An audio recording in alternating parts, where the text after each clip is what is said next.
Ever wondered where money really comes from? You might think of gold coins or crisp banknotes, but what if I told you the story of money begins not with greed, but with something far more fundamental? Trust. And it all started over 5,000 years ago, in the fertile lands of ancient Mesopotamia, with a handful of grain and a lump of clay. This isn't just a story about economics, it's the story of how we learned to build societies and trust one another on a massive scale. Imagine you're a farmer in ancient Sumer, the heart of Mesopotamia. Life is good. The Tigris and Euphrates rivers have made the soil incredibly fertile. You're an expert at growing barley, so much so that you have a huge surplus every year. But you need other things. A new pot from the potter, a sturdy sickle from the blacksmith, maybe some wool from the shepherd. How do you get them? The simple answer is barter. You could trade your barley for a pot. Easy, right? Well, not always. What if the potter doesn't need barley right now? What if the blacksmith's sickle is worth way more barley than you can comfortably carry? And how many handfuls of barley is a sheep worth anyway? Barter is clunky and inefficient. It requires what economists call a double coincidence of wants. You have to find someone who has what you want and who also wants what you have at the exact same time. For a growing civilization, this was a major bottleneck. The brilliant Sumerians needed a better system. Their solution was so ingenious it would lay the groundwork for our entire modern economy. They didn't invent coins. Instead, they used the most important commodity they had: barley. Barley was the perfect candidate. Everyone needed it for bread and beer, so it was always in demand. It was also relatively uniform and divisible. The Sumerians established a standard unit of measurement, the sila, which was roughly equivalent to 1 liter. Suddenly, everything had a price in sila of barley. A pot might cost 5 sila, a sickle 20 sila, and so on. This was a revolutionary step.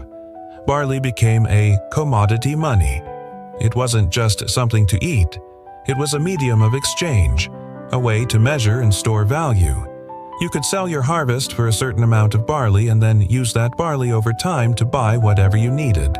It solved the barter problem. But this created a new challenge. Barley is bulky, heavy, and perishable.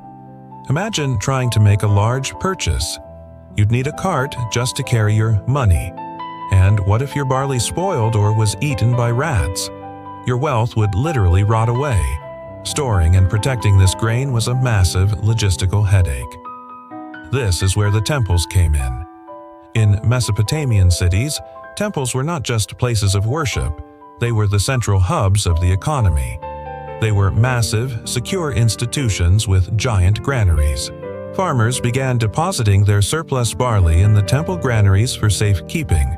When a farmer made a deposit, a temple scribe, a highly respected professional, would take a lump of wet clay and a stylus.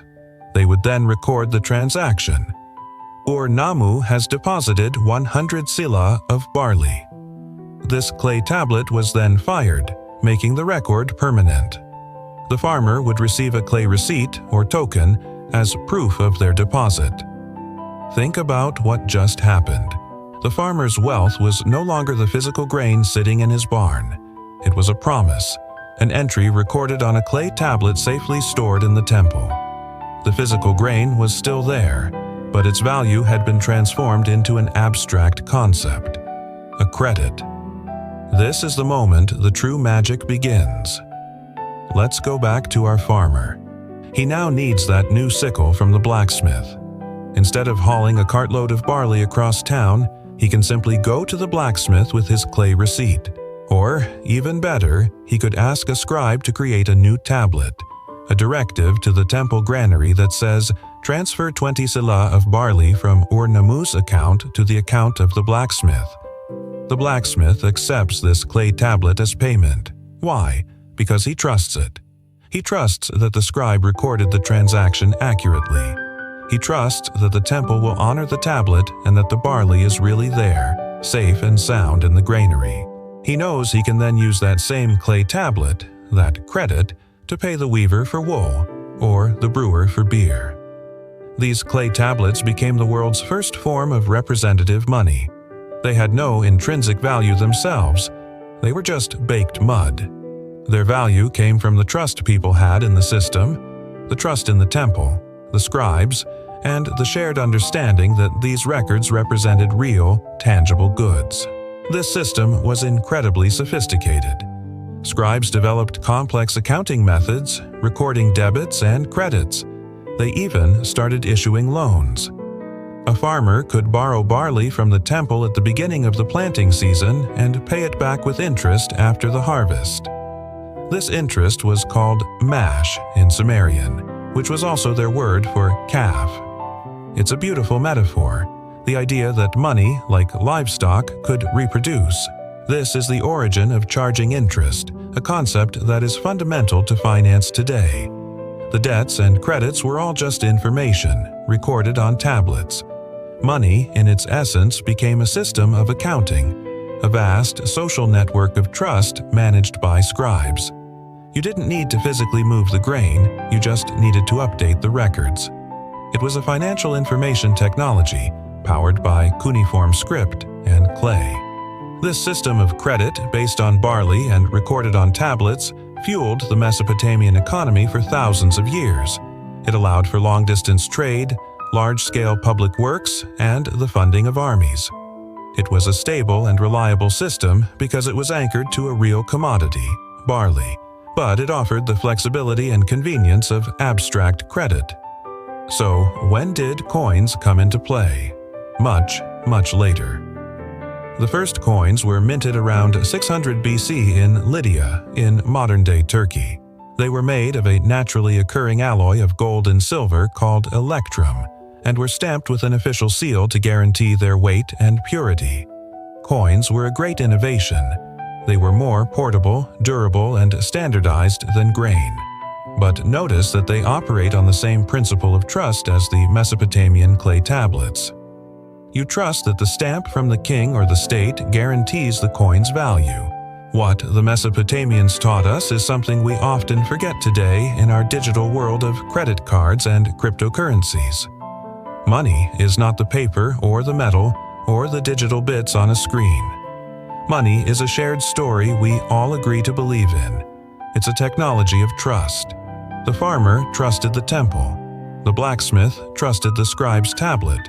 And because of that shared trust, an entire civilization could flourish. They transformed a staple food into a unit of account and lumps of clay into instruments of credit. They created a system where value could be stored, transferred, and even created through loans, all without a single coin changing hands. So, the next time you tap your card or send a digital payment, take a moment to think about those ancient Sumerian scribes, carefully etching records into wet clay. You are part of a 5,000-year-old tradition. A tradition built not on the pursuit of riches, but on the fundamental human ability to trust one another, and to build a better world together based on that trust. Thanks for joining me on this journey back to the dawn of money.